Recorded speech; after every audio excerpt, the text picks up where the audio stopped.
welcome to Planning Together. Happy Tuesday, you guys.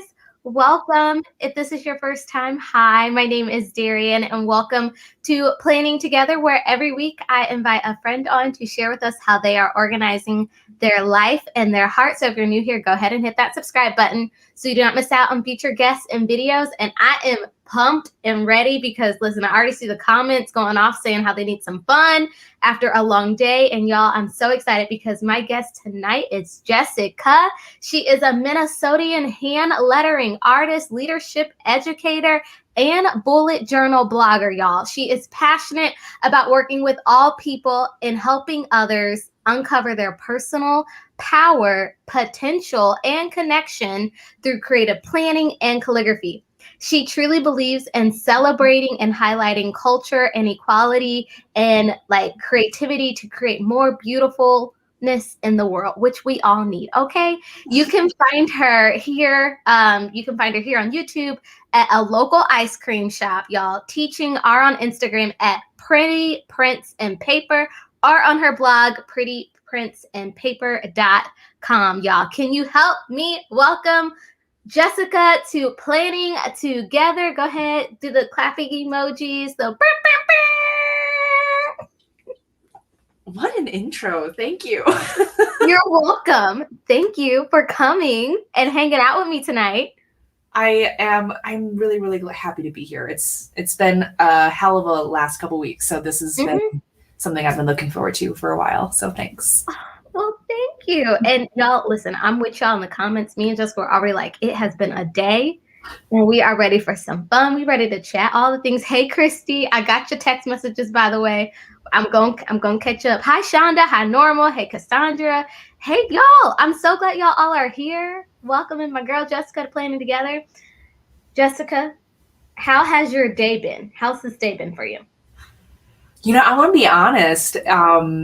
This has been a hard week. I don't know if it's because we're reaching, a year of COVID stuff. Like this year, this day last year was the first day we started working from home. And I think it's finally really, really deeply hitting me, and had to really push myself to get into this day and get into talking to students. And thankfully, I worked up some of the momentum and had a pretty good class today, and now I get to sit here with you. So it's been shaping up from what was a slow start in the morning. I don't know if anybody else can relate. I know it's been a marathon. Yeah, definitely. Y'all, let me know in the comments, or if you're catching the replay, how, is this your, I don't want to say COVID-versary, for me, literally it was a year ago yesterday where I got put onto my quarantine orders, where this was the week that I found out shows were getting canceled, contracts were getting, rescheduled. It's been a hard year. And, as a performing artist, who's really involved in theater, it has been so hard. And I know me and a lot of my friends were talking, we're like, man, this has just been, it's been a year. We're like, let's check on each other this week because that year is coming up and we're really starting to feel the weight of it. So I'm with you. I love live theater. It's one of my favorite things. And this was this last year was the first time that I decided to be a musical theater ticket holder for the season. So of course, the year that I decide to throw in for some tickets to Hamilton and Hadestown and some really great shows is the year that it all gets shut down, and the livelihood of so many people. Yeah. I just can only imagine. Yeah. So we're with you, and we're not the only way. Christy had said, you're not alone in feeling that way. It's been a weird month. Yes. The time change did not help either. It didn't help. It did not help. When am I? I don't even know what's going on. Yes. Okay. So before we get started, we like to do a little bit of a game to kind of get to know you, know your planner style, your journaling style, some of your favorites. So we're going to call this the This or That Planner Edition game. And the first question is, do you a weekly plan or daily plan? Oh, this is one where I have to do both. So I'm going to break the rules. It's this and that. This and that. I love it. Okay. Now, when you do it, is it vertical or horizontal? I am a vertical all the way when it Okay. comes to planning. Yeah. It has to look like my Google Calendar. Vertical. Ooh, okay, so you do a little bit of both of this and that. Okay, we're gonna talk about Yes. it. You can't tell me what to do. You can't pin me in a box, you know. Don't listen, that's a whole word right there. Now, are you colorful or neutral? This is easy. Colorful, hands down. Mm-hmm. Mm-hmm. Absolutely. Now, would you prefer multicolor pens or multicolor highlighters? I'm a black pen person, so I Mhm. definitely need the multiple color highlighters. Mm-hmm. See, this is we here. We here. I'm with you on that. Decorative or functional? Okay, well, I mean, I'm gonna find a third way and do both. I think it has to be functional. Really deeply use my planner, but I'm going to add some stickers, some calligraphy, just to make it a little more fun. A little bit more fun. Awesome. Okay, now when you are planning and journaling, do you do this at your desk or do you prefer to do it on your couch or, in your bed? Oh my gosh, I mean, I've been trying to like shake things up, right? Because there's only so Uh-huh. many places you can go in this apartment. So I think typically on Sundays I'm either on my bed watching a show, or if my roommate is gone, I'm out in the living room doing the same thing on the couch, watching some Okay. show and planning. Yeah. Okay. Okay. Now, do you prefer a coil bound or like a bound planner? For sure, abound. The coil, like every once in a while, I like one that's in my planner lineup. I have one that's coiled, but bound for me for sure. Okay. Now, this next question, I don't know how you're going to feel about it, but we're going to ask you anyway. Now, do you prefer stickers or washi? Oh, this is easy for me. Okay. Stickers. Stickers. Stickers. This I only have one. If I can lean the right way, I only have one of those Michael's washi bin things. Oh, I only have one. only one. Okay. I only have like one ring of washi, so I'm definitely like I'm with the stickers. Just because with the stickers you can get washi strips, and I ain't gotta have a whole roll of washi. So I cannot say that I've ever used up an entire roll of washi unless I am using it to like tape over my art or like cover the lines. okay. Now, are you someone who has a planner caddy or a planner cart if you had to choose? Ooh, that's a great question. I have a cart. Okay. I'll go with the cart. Yeah. Okay. And my last question for you tonight is, well, not tonight, but right now. One planner or multiple planners? Maybe you've already picked up on this, but it's for sure multiple. And girl, I'm not going anywhere. I don't have to carry it anywhere, so I've got a couple in play right now. Got a couple in play. Okay, so tell us, let's get started and hear what is your planner start? Like, not your planner start, your planner lineup. My lineup right now is a couple things. So I use a Google Calendar because that's what we use at work, and we share events and stuff like that. So we need a Google Calendar. I've been using it since I was in middle school, so hardcore. And every week I do a weekly in my passion planner. Okay. And then I have my everyday carry, which is my bullet journal.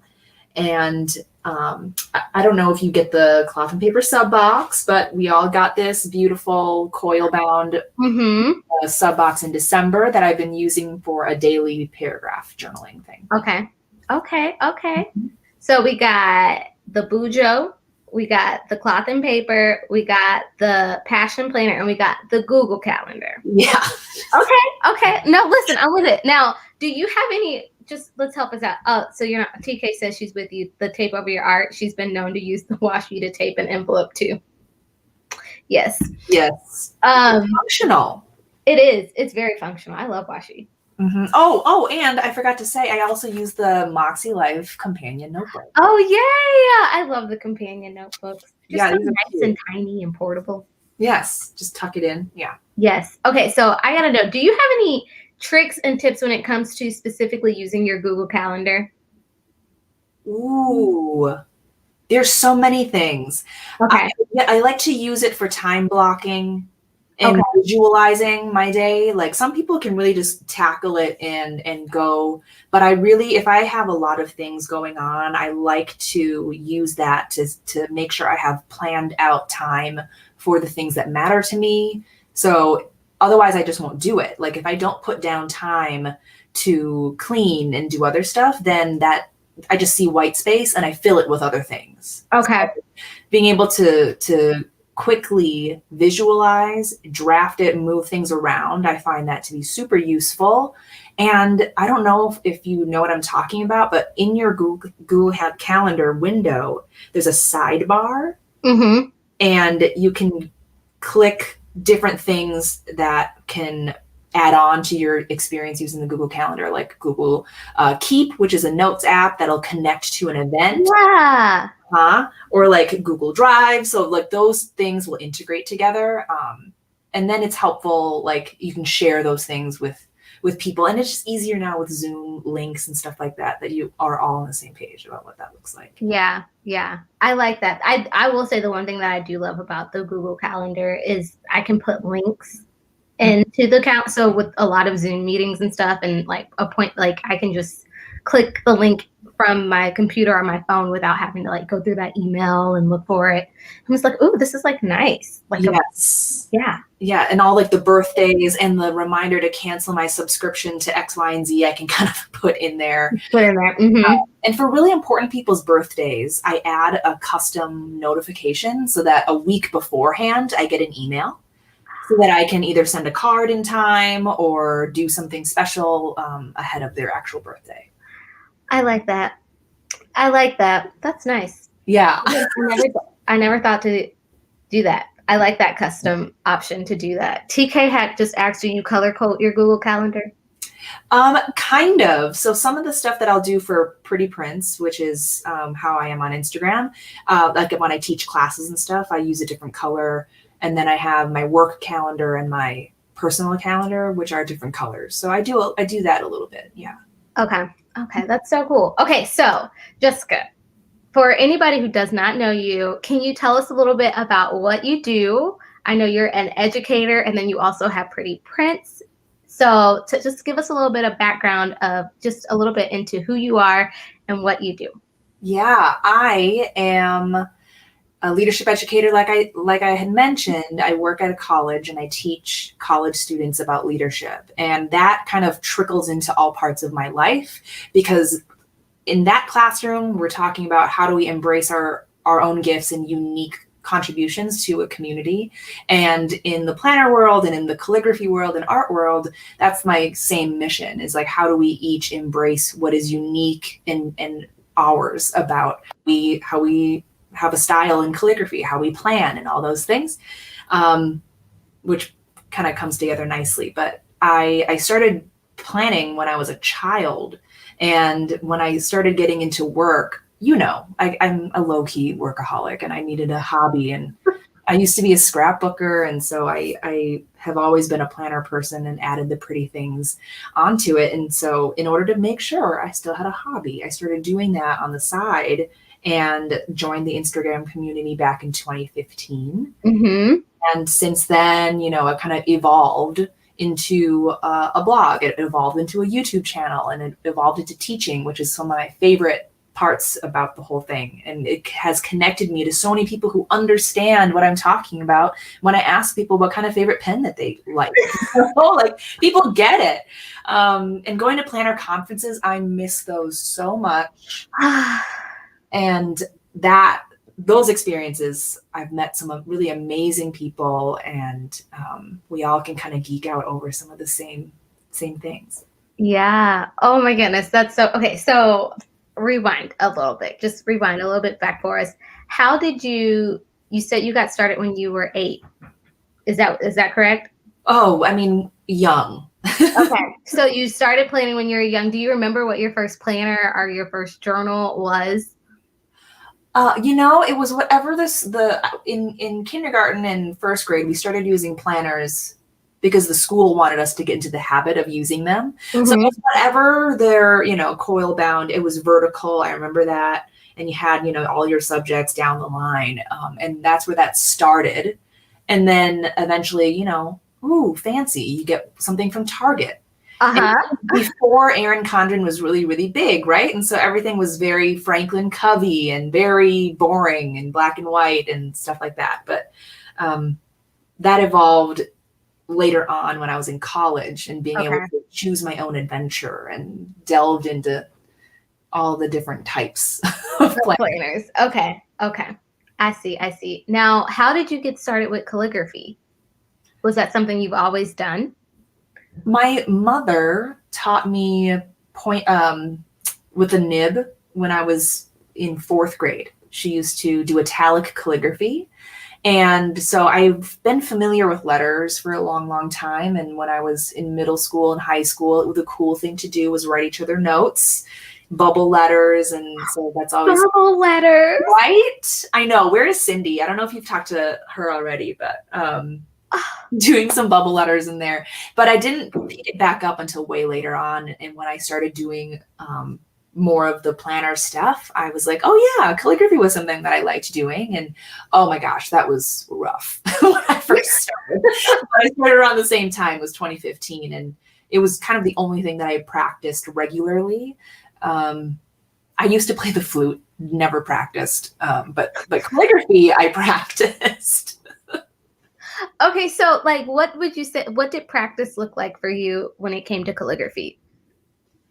I am self-taught, so a lot of Instagram videos and YouTube videos, but I had a May Designs notebook that I dedicated to practicing, and I had gone on a couple of vacations so I could just take this with me in one single, well, let's be honest, I probably had a little bag of like my favorite pens. One pen, that was silly. And it was just 10 minutes a day. And Okay. one letter a day, and just you can see the practice paying off over time pretty quickly. But it was really just 10 minutes of just dedicated practice. I was going to say rehearsal, and I was like, what am I talking about? Well, I mean, it's kind of rehearsal. I mean, your practice, rehearsal. So you can use the words interchangeably. Yes, absolutely. I love that so much. Okay, so how do you balance all of this? Because I mean, you have pretty prints and paper. You are working full time, and that in and of itself, I'm just kind of like, girl. Like I'm always asking people this question: how do you juggle the life as a creator? I don't know if I do, to be honest. There was a lot of time that I spent and put into it earlier on in my career, and then life kind of got, not got in the way. Life happened, and it had to evolve. So working full time, when I first started, I was batching like many creators do, where I would create a lot of posts on the weekend and plan that out over time with challenges and lettering challenges on Instagram and batching those together, which was great. And back when the feed was chronological, those were the days. Why they do that? Why they change that? Money, Darian, money. So, when things got really, really challenging in my own life, I was going through a separation, divorce, and that suddenly, making YouTube videos was not really that important. And I was really wrestling with what was going on in my life. And so what's remained true is I just post what is really on my heart and mind. And I could never separate those things when I create. It's whatever's going on in my life is going to show up in my feed. And I think we're more enriched when those parts of our lives come together. But it was very, very hard. And that obviously slowed down my momentum. And so now it's, over the last couple of years, been really figuring out like, what is the balance that I want? What are the parts about this that I really enjoy? And like the connection part is what I really enjoy, right? Yeah. Is what I really enjoy. Making really elaborate reels, I don't know if that's something that I enjoy. Y'all, I haven't made a reel yet. And you don't have to, but balance is hard. I think I just lean into the energy when I have it. when I have a lot of creating energy, I will maybe make 2 videos in a day, make a lot of art in a weekend. But I really have to follow that. What? Wait, Jessica, I just feel like I'm talking to like my sister right now because or like talking to myself essentially because I'm like, yep, like following the energy. Like I'm definitely like that. Where if I feel like yesterday, I was like, I feel like running. I'm like, now Darian, you know you won't ever feel like running, so you better go do it while you like. Well, and I went and ran, which is so like not me. And one day I was like, I feel like cleaning. I'm going to clean because whoever feels like cleaning, like it's like it's Don't let this pass you by. yeah, and it's like when when I have that moment to do that thing, like I definitely believe in like you said, like following that energy to do that. So yeah, the inspiration strikes. And I think there has to be kind of I have to figure out my own happy medium, but I really admire people who are able to do the disciplined everyday thing. Like I am so in awe of people. Like Julie, I admire Julie and Lakin. I've talked to you about them before, but they're so disciplined in their approach. They're every day they chip away at this, where I feel like I go in bursts.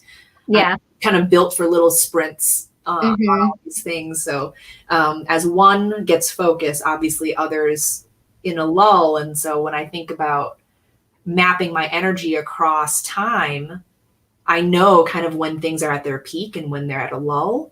And being able to flow with that and making sure that I don't try to line up all of the waves at the same time. Yeah. So now I'm curious, how would you practically go about mapping that out? One of my favorite things to do is create a time chart.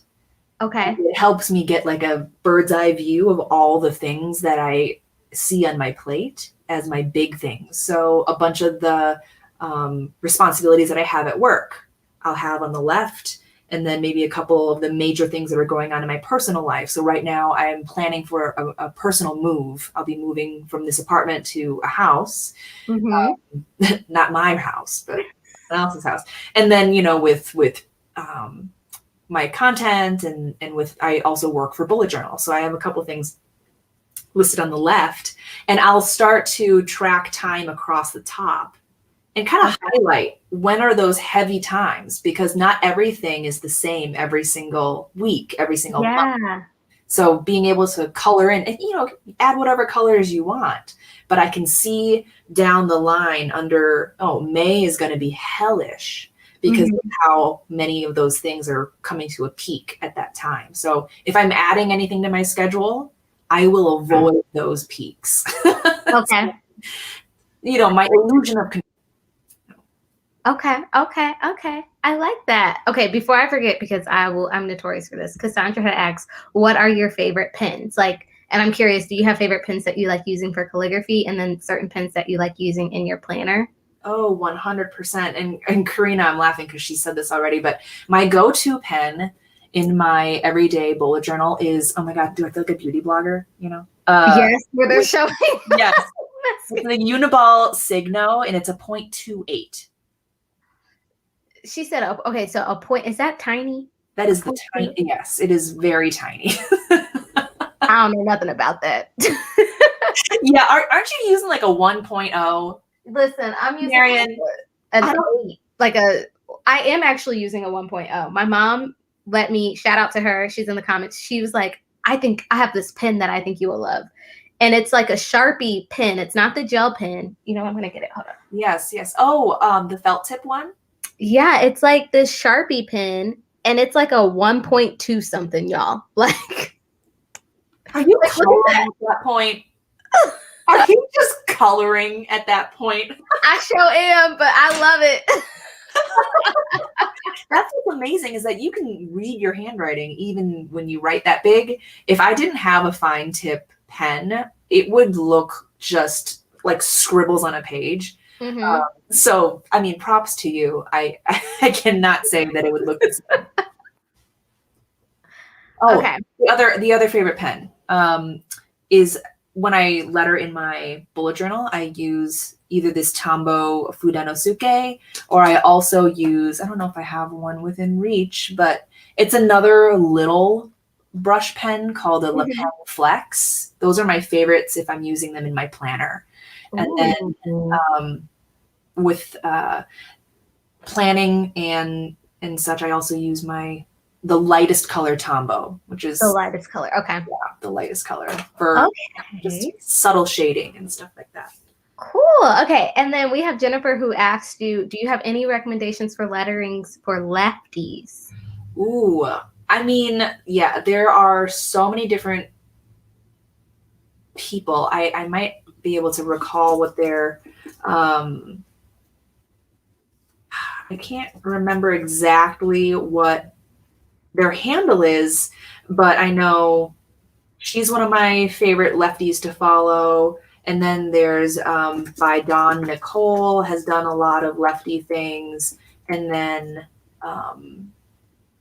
oh my gosh, I can see her in my mind. Yes. And I'll think about it, and I'm sure it will come to me, and I can add it into the chat. Perfect. Thank you. Okay. And anybody else that she thinks of, I'll make sure I also put them in the description box below so we can follow them. Because I would never even think about that. Like how lettering is different depending on what hand you write with. Yeah, there's different shapes that are easier for people who are left-handed than right-handed. So it does make a little bit of a difference when we're talking about how to hold the pen. Yeah. Oh, I love that. Okay, so Elise had asked, burst is interesting. She says, do you use routines regularly? Girl, no. I have found my person, y'all. I have found her, and her name is Jessica. You know, I fight this in myself a lot. I think the most common image that we see of a planner person is somebody who has very, very regular routines all the time. And I admire them too, you know, the morning routine, the evening routine, the weekly rituals, like, damn, that is really impressive. And I cannot say that I've had a routine consistently to save my life, to be honest. And I used to really feel bad about this. I felt like I wasn't going to be successful or whatnot. And I think that was one of the biggest lies that I tell myself and continue to tell myself, that we make a big deal about habits and that's the only way you're going to make progress on your goals. But I also think there's a lot of us out there who follow our energy, and we have a clear idea and sense of maybe what is important to us, and it just looks different in our day to day.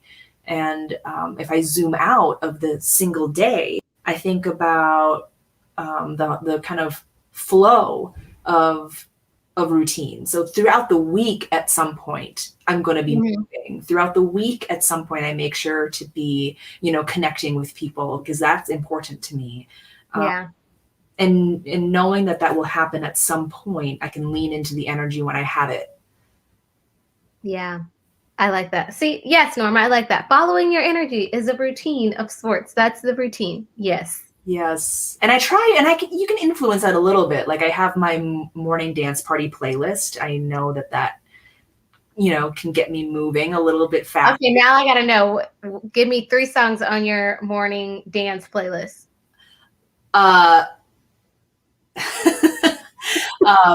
Thinking About You by Sierra. Yes. That I just automatically start to, okay, I can't even help myself. Just you get out. I have a lot of Beyonce on there. And then oh my gosh, there's some Spanish, there's a Shakira song on there. Ooh, Shakira. Yes. Oh, and when you talk like that, you take them. Okay, I'm back. See, okay, right now, I want whoever's watching live or catching the replay. I'm with Shonda. I need a morning dance playlist, and I want to know what would be your guys' songs that you would put on your morning dance playlist, our night playlist, our middle of the day playlist. But if you are in the mood to dance, what are your go-to songs? Because listen, I'm so here for that. I'm so here for that. I think I would, of course, add some Bruno Mars to that playlist. Yes. I mean, there's a little bit of, Whitney, I want to dance with somebody when you just need Yes. a full on, but that's something that I will try to do faster is to turn on that playlist. Otherwise, I'm just going to be stuck on TikTok in the morning. Mm-hmm. And it's just not. Yeah. Listen. Yeah. Yes. Come on with these songs, y'all. I love it. I love it. I love it. Listen, these are the wobble. The wobble. Oh. Yes, Shanta. Yes. Yes, happy. I mean, how could you not dance to that? 80s music too. Madonna. Listen, if I'm gonna put on some music, you better believe I'm also gonna be putting on some Aretha Franklin. I'm gonna add some my Temptations up in there, like I Michael can't Jackson. to see I'm gonna what dance else to is some on this Michael. list. Oh my God, I'm every woman. Brenda, are you kidding me? Yes. Yes, come on, Mom. Yes. There was this epic. Gosh, his name is Michael Corte, and he did the Ham for Bay mashup where he. Oh my gosh, and he just released another one that was Wicked for Whitney. Oh God, I'm gonna have to check it out. Some deep cuts of Whitney. Okay.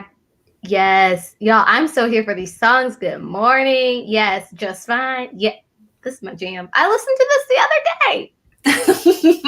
Yes. Okay, we are all here for I'm Everyone. Like, how could you not just even just? I mean, I'm like thinking about it and I'm jamming in my seat. I love it. Yes, yes, yes, yes. So morning playlist, y'all. We got to make sure we get one of those. I think I'm gonna start on that. I got to start on that. Mm-hmm. Okay, so tell me a little bit more about how did Pretty Prints and Paper get started? You started off with an Instagram and then it just turned into a website and a YouTube channel. Kind of walk us through that evolution of that. Yeah, I remember starting it in May 2015 because I was like, my friends did not sign up to see the documentation of this journey for me. And it was really being able to release their perceptions of that. So I can kind of just show up however I wanted to. Mm-hmm. And that was, again, for me, that was the time that Instagram made sense and connected with a lot of amazing people in the community. And it had just started kicking off. Like, bullet journaling wasn't as big of a thing as it is now. And calligraphy was really starting to get geared up. Mm-hmm. So getting to be part of some challenges and hosting those, then I was like, oh, well, maybe I'll start a blog. And that was, so from May into August, I started a blog in August. And then in January of 2016, started my YouTube channel. Okay. And got into doing video. And again, with balancing a day job, I batched my content. I did it all on my phone. I could not do the whole like additional setup that was. I still do things. I still use my phone. Yeah, exactly. And for as long as possible, just trying to stick with what makes it simple. Mm-hmm. And in 2016 was when I started teaching classes. I started teaching calligraphy classes and some bullet journaling classes, and that I still do now. And that was. Do you have any classes coming up? I need to schedule one. I've been telling people that I will schedule a bullet journaling one. Yes, I would love to, because teaching about bullet journaling is one of my favorite conversations to have, because it's so much more than what people seem to think it is. Mm-hmm. There's so much depth to it, and I've just learned so much more about it in the last couple of years that it's a really cool process that everyone has a unique perspective on. Yeah. Can you tell me a little bit about the difference between, for someone who's just like bullet journaling, what's the difference between bullet journaling versus planning, would you say? Because I feel like there's a difference, but what would you say is like the biggest, how would you describe those two? Great question. I think planning is a process that you can do in a planner. And in the bullet journal practice is the process you go through, and you do it in a notebook. And what I find really cool about the bullet journal is that you have to reflect a lot. And all the components are built around people spending time reflecting on what's important, what is no longer important. And you can look back and hopefully use that information as a way to structure things going forward. And you can do some of that process in a planner as well that's pre-structured for you. But what I've really loved about it is that it's been flexible to me. And before the bullet journal, I was going and using different planning systems, and basically every quarter I'm like, this is the one. Spent a lot of money. Yes, Darian. I think everybody knows the struggle. We all have, the planner of the week sitting somewhere on these shelves.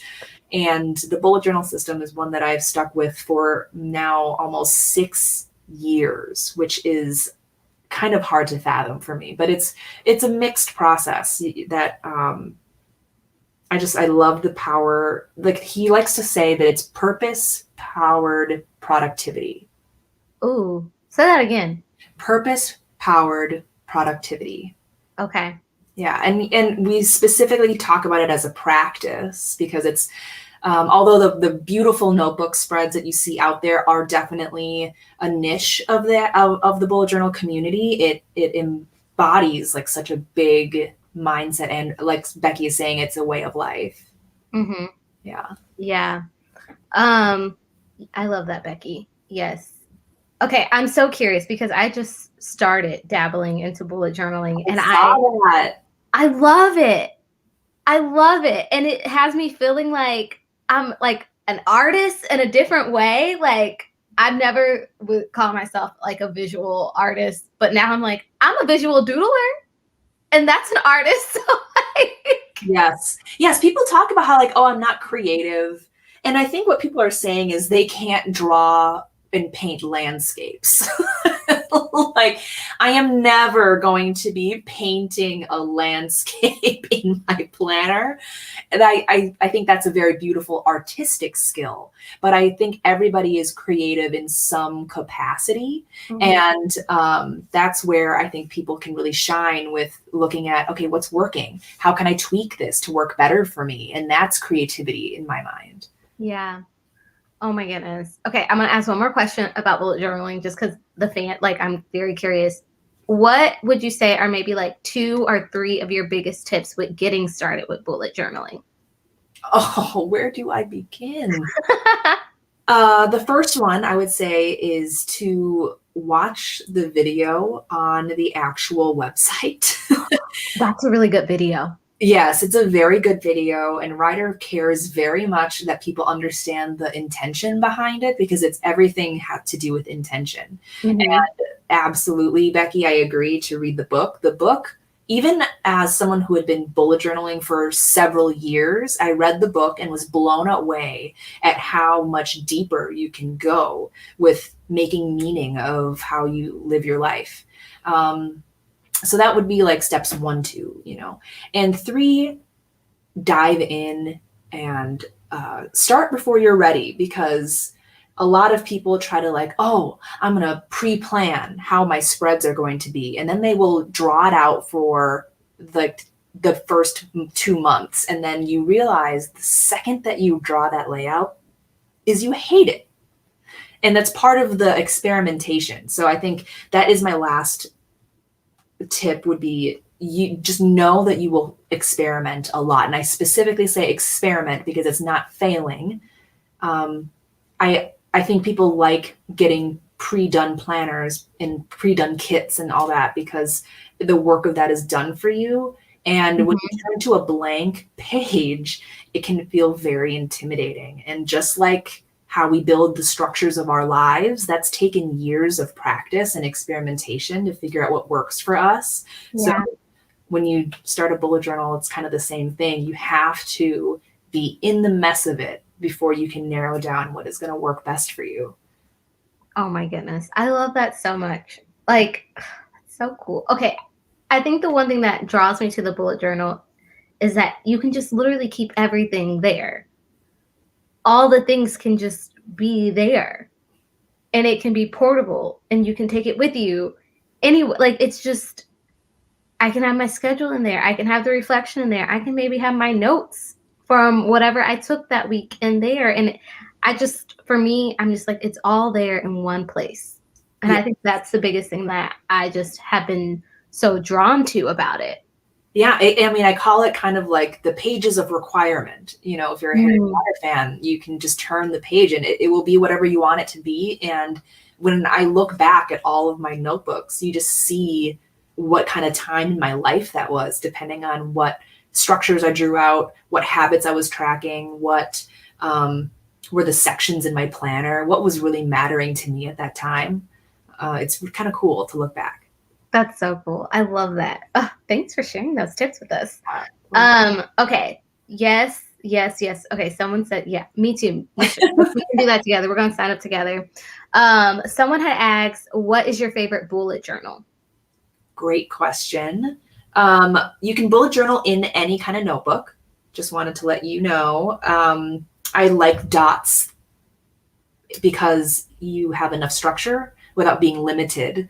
So some people really like grid, some people like blank, and some people like lines. All are valid ways of bullet journaling. But my favorite right now is the bullet journal second edition. And please don't be mad. It's like sold out right now and has been. And COVID really threw a wrench in all of those fulfillment plans. But the restock is coming soon. And I love the it's like 120 GSM paper. So nothing really bleeds through too badly. I don't need the 160 that's in the Archer and Olive, but I really, really like this particular notebook because it's the perfect thickness. And I haven't tried the Stalogy. How do you pronounce that? I think you said it right. The Stalogy. The Stalogy notebooks. I know people love that. I have to try it. So I like it. It's for me. Okay, so because I started off with the Stalogy in October, and then I just recently switched to the Archer and Olive, and I don't like. I like the really thick paper, and so I think that's why I'm obsessed with Archer and Olive. But that Stalogy paper, it's very similar to the Tombow River kind of paper, and it's very like, I don't know. It's so funny. I was talking to Sierra, and she calls that paper like a nice pair of worn jeans, like almost. And so that like anytime I think of the Stalogy paper, I think that same texture, how it holds everything, but it gets all crinkly and like, yeah, I like that paper too. Yeah, there's some wornness that comes along with it. Yeah. Okay, Becky, get off me. I just like upset. The thin Tomo River paper, I'm gonna have to like revisit because I feel like it just shows through really easily, and I need it to not show through completely. Okay, so, well, I'm not ruling it out, but I gotta. Okay, you probably don't want to try the Stalogy paper then. Oh. I mean, you're gonna see through it. Oh, okay. Like white jeans. Oh, yeah. I'll rethink this. Maybe I'll see if I can buy one secondhand just to try it. Yes. Hey, Katie, what's up? Okay, so how have you found like your planner or journaling style? Like, have you found that it has changed throughout different seasons of your life? Oh, yes. Absolutely. Some things have been consistent. I love changing the color scheme every week. It feels like time is passing. But in terms of my style, I mean, there was a period of time when COVID threw everything up in the air. So did my planning style. So I could just see myself mirroring like the kind of chaos that came out of the whole pandemic as I was like, what do I even know about my planning style anymore? And I kind of look back. And you know, it's like the scientific method. We work off of, you know, the most up-to-date information. And I revisit some things just to make sure that it doesn't work for me anymore. Because it goes in cycles. So over time, it has definitely changed to, it's gotten neater because I've gotten better about some of the stuff. But I think now I'm settling more into my own truth about what planning peace looks like for me. Which is? More of that flow that I was talking about. Following the energy of what it is that I find satisfactory. And there's so many trends that happen that I feel like I'm missing out on and I want to jump onto. But then I'm like, I don't even I don't even know if I like neutrals right? Like that whole colorway that has just become Tried it. I really want to, y'all. I really want to. I wanted to love it.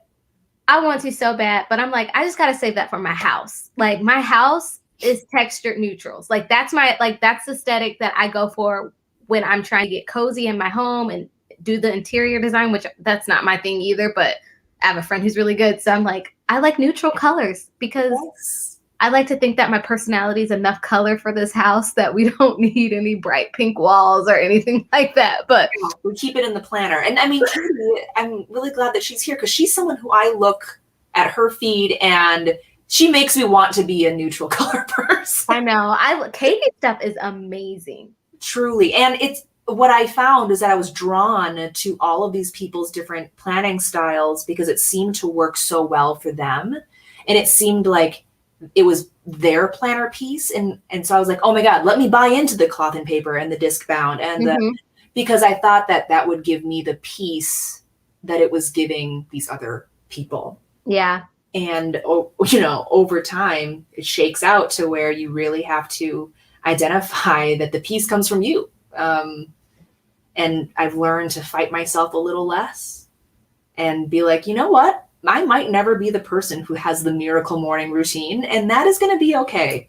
That is going to be okay. And instead, use that energy, not on fighting myself, but to, you know, focus on the things that I do well. And I'm a night person, so let me embrace being a night person. Listen, okay. Yeah, I feel like I have found my planner soulmate. Okay, y'all. Jessica's my planner soulmate, y'all.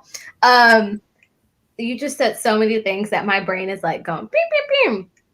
My question for you is, you're probably like, wait, where did this come from? But you had said real quickly how like you were drawn to other people's planners based off of like, you know that it's working for them essentially, and you want it to work for you essentially. And then earlier you had shared, you know, like necessarily believing a lie that like, if I don't have this routine, then I'm not going to be successful. I'm so curious as an artist, as a teacher, a creative, what lies do you feel like you were believing that you now no longer know they were lies and they weren't truth?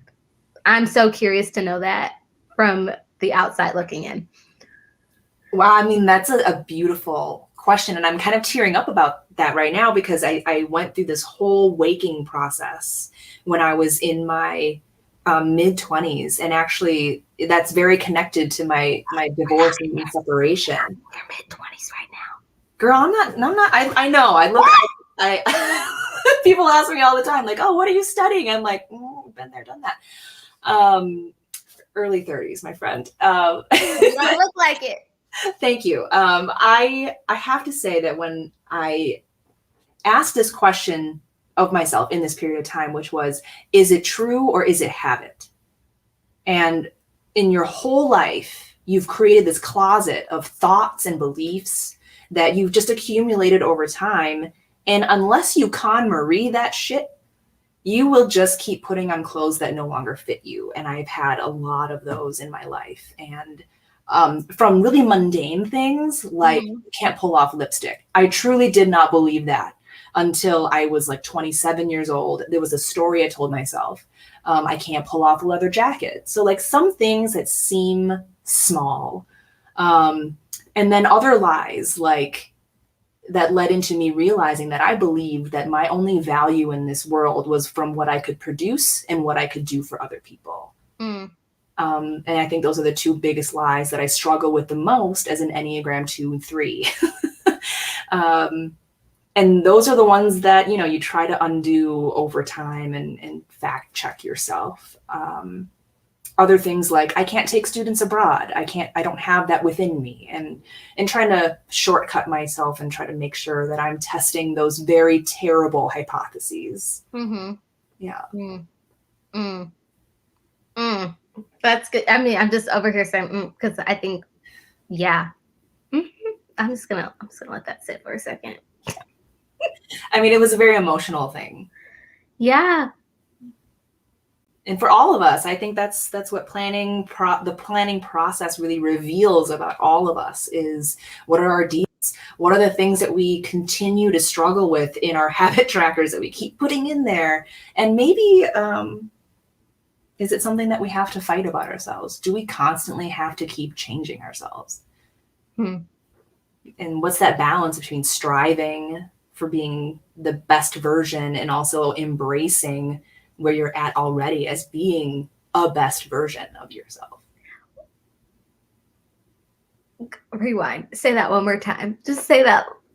I was just say it one more time. What is the balance between striving to be the best version of yourself and embracing that who you are right now may be a best version of yourself? Having that acceptance. Whew. I'm just that was deep. I'm just sitting. This is what's in my mind, you know, and that's why I think Instagram and like content creation sometimes is really hard for me because it's hard to convey. Like those are the conversations I want to have is like about that. Like how do you live your life through your planner and through your process, and that doesn't always get rewarded in algorithms. So That's so. Listen, I know, Steph. So good. So good. I'm saying the same thing. And please write up. Listen, I'll buy that book. I'll buy that. Yes. And everyone's like, just so good. The peace does come within, and knowing yourself and embracing your unique step is the first step to knowing and learning your planning style. And yeah, this is so good. This is good. That was good. Okay. I'm like, I don't want to move on to the next question because that struck a chord. My question, you guys, if you have questions that you want to give Jess, because I will sit here and talk to her and ask all the questions. But if you have any questions in specific that you want to make sure she answers, definitely put those in the comments right now. But I'm very curious as to what would be your advice to anyone who's necessarily starting out with planning and trying to do better with their productivity and time management? What would be a few tips that you would give their way? I think the first thing is being clear about why you want to do it and being honest with yourself about that. For me, it's I want to feel a sense of harmony and making sure that I have made time in my life doing the things that matter to me. But the list of what matters to me is very different than what matters to you. So I always tell people whenever I do a planner piece class, I encourage people to reflect first on why it is they want to embark on this journey. And then the second question that I ask them to do is, what are the things that you want to track in your mind? Like, what are the things that you want to bring forward? Because that's your context. And context matters when it comes to trying to decide how it is that you want to do that in your planner system. Is you have to know why, what matters to you, and then you can go into how you do it, which is the planner part. That's good. And that's so simple and so practical, and it makes so much sense. Yeah, I mean, simple does not mean easy for sure. That's true. I still second guess it all the time. And so let's give people an example then. Okay, let's give them an example. What are things that you know that you have to track, that you are wanting, like you have to track in your mind? I, being somebody who believed the lie that my value in this world is from serving others, only others, and doing things, production, I have made a very, very concerted effort in my planner and in my systems to track not only tasks, but also moments that happen in the day. So I added a little heart icon to track memories, to track things that made me laugh, or the fact that I am really enjoying catching up on Grey's Anatomy right now. And those things that matter in the day-to-day that make life worth living are things that I very intentionally incorporate into my planning system. Otherwise, I'm just a machine that's doing stuff. That's so good. I like that.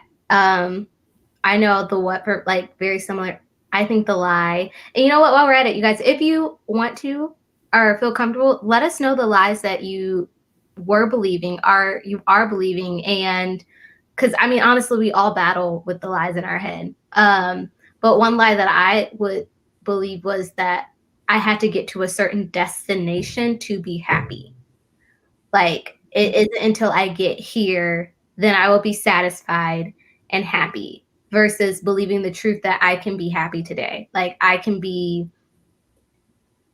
have everything that I need today and in the moment, and that I don't have to wait till I get to X, Y, or Z to be content and satisfied. And Yes. so I think that's why I memory plan, because I need to remind myself, and you guys hear me talk about this all the time if you ever talk to me, is what does it look like for me? Like, because then it tells me, reminds me that I'm showing up for my life here and not necessarily when I just get to that arrival point or that destination point or that hilltop moment, but like, no, I can be happy along, like Norma says, in the journey and not just the destination. Yeah. And so I love that of start. Like, I think, that was just my personal what, but I would love to know what your guys' what is, or even the why behind why you do things. So why you're planning and journaling. So Right. And when you arrive there, you don't actually know if you will actually feel accomplished or that sense of peace because yeah, a lot of students really struggle with that too, the sense of purpose. And they think of a capital P purpose, capital P mhm, passion. And I think the only sustainable way to think about it is if you live your life, your days passionately, mm, purposefully, and you know, worry less about the capital P, capital purpose. mhm. Ooh, I like that.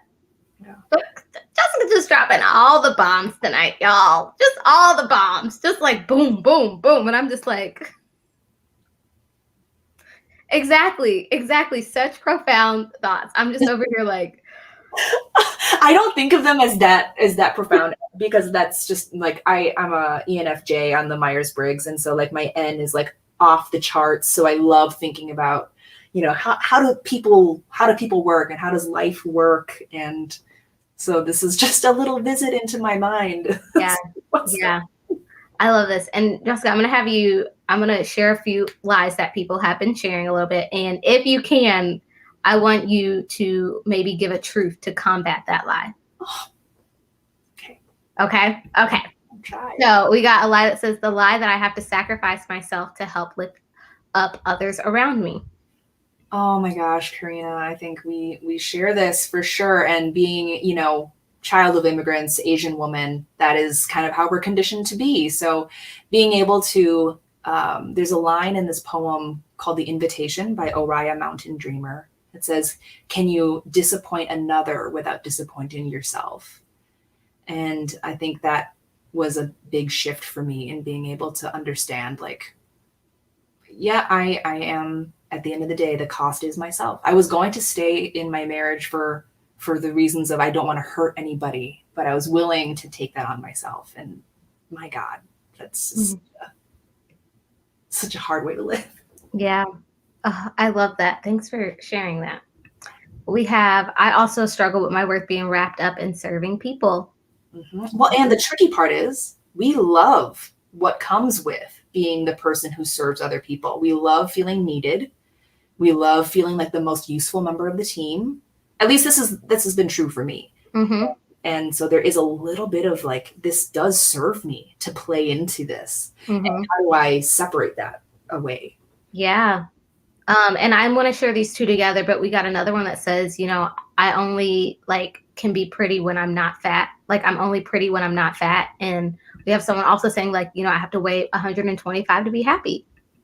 Oh my God. I mean, we're living in a world that literally profits off of our insecurity. I mean, women particularly. And we do treat fat people horrendously. And that is a truth. There's so many things to that. And so I don't blame anybody for feeling that, but no matter what size too, there's always this like nagging Mm-hmm. thing. Yeah. Yeah. You guys, thank you so much for sharing those with us. You didn't have to, but I greatly appreciate that and like hold them to my heart.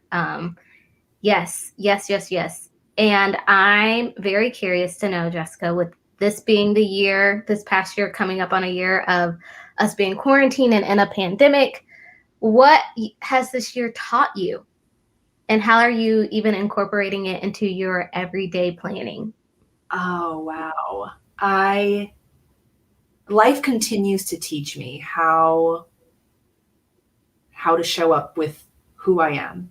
And Mm-hmm. we hear like be authentic and it's like, oh haha, but it really is the journey of a lifetime. Because not only do you like parse through all the bullshit, but Mm-hmm. to start listening to like the things that you actually want to do. And this year has taught me to enjoy my own company more than I was before. For the first time in my life, I don't really care about dating anybody. And also like COVID, ew. Mm-hmm. And continuing to learn to let go about what it's supposed to look like. And I saw this once on Instagram. I think actually Julie said it, where she was like, "Do what works for you, not what's popular." Um, and to have the ability to keep returning to what's true for me, has been something I've been learning to embrace over the last year. And I'm very imperfect at it, but we're trying. We're We're trying. trying. I Yeah, love it. a feeling of freedom. Yes, I'm with that. Oh my goodness. Thanks for sharing that with us. And for anyone who is not already following you, which they should be, where can people keep up with you and find out, your classes and when you have YouTube videos and all the things? Great question. I am online pretty much as this handle here. It's at Pretty Prints and Paper. That's me on Instagram. I'm on there the most, and then when I feel so inspired, I will post on YouTube. But I care the most about talking about things like the why behind the planning, and so some of the more long form stuff ends up there. But I would love to connect with you on Instagram, and then I'll announce some classes and stuff on there, hopefully. Yes, y'all. I feel like tonight I've met my like planner twin. Like I'm just like she gets me. Yes, like the energy, the excuse me, like the black pen and the highlighters. Just but when she said she was like routines, I was like, listen, that's when I knew we were Never heard of her. to be planner soulmates. But you guys, thank you so much for hanging out with us tonight. I'm so glad that this is what you guys were needed. I love this. Thank you guys for just your kind words. Love you guys. I will see you guys here next week. We're going to meet again next Tuesday at 8 p.m. Eastern Standard Time, 5 p.m. Pacific Standard Time. I'm getting these time zone changes and all that together. But you guys keep planning, and I will catch you guys next week. Bye. Bye, y'all.